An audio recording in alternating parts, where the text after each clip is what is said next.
উত্তরে যিশু তাদের বললেন, দেখো, কেউ যেন তোমাদের না ঠকায়, কারণ অনেকেই আমার নাম নিয়ে এসে বলবে, আমিই মসীহ, এবং অনেক লোককে ঠকাবে।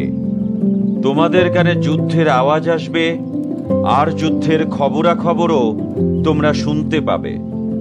কিন্তু সাবধান, এতে ভয় পেও না, কারণ এইসব হবেই, কিন্তু তখনও শেষ নয়। এক জাতি অন্য জাতির বিরুদ্ধে এবং এক রাজ্য অন্য রাজ্যের বিরুদ্ধে যুদ্ধ করবে।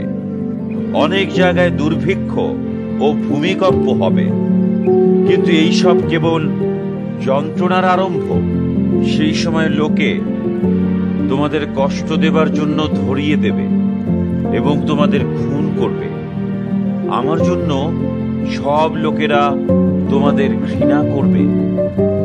সেই সময়ে অনেকেই পিছিয়ে যাবে এবং একে অন্যকে ধরিয়ে দেবে ও ঘৃণা করবে।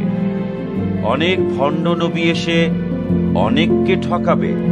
দুষ্টতা বেড়ে যাবে বলে অনেকের ভালোবাসা খুব কমে যাবে। কিন্তু যে শেষ পর্যন্ত স্থির থাকবে সে উদ্ধার পাবে।